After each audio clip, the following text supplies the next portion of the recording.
আসসালামু আলাইকুম। আজকে আপনাদের সাথে আমি শেয়ার করব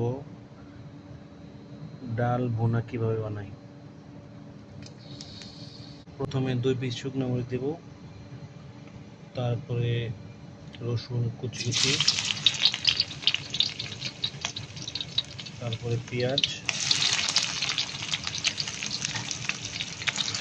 তারপরে স্বাদ মতো লবণ, পরিমাণ মতো আপনার হলুদের গুঁড়া, পরিমাণ মতো ধনিয়ার গুঁড়া।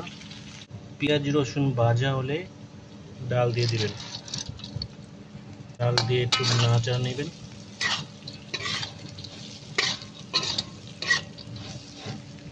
ডালটা একটু ভালো করে ভেজে নেবেন।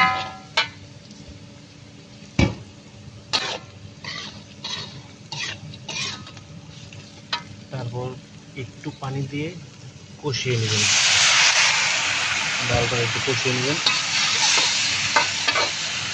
ভিডিওটা হয়তো একটু বড় হবে, কিন্তু ভিডিওটা পুরো দেখবেন, তারপরে আপনারা ট্রাই করবেন। ট্রাই করার পরে বুঝতে পারবেন এভাবে ডাল রান্না কীরকম স্বাদ হয়। কাঁচামরিচ সবার লাস্টে দেবেন।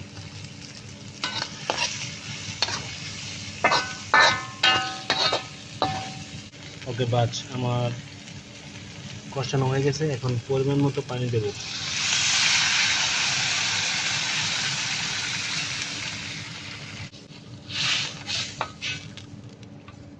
ওকে, ডালটা সিদ্ধ হয়ে এসেছে। এখন একটু নেড়ে দিবেন এরকমভাবে। ঠিক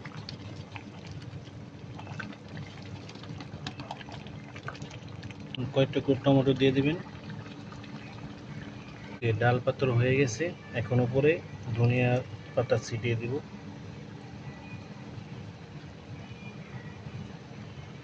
ওকে, ফাইনালি লুক দিস।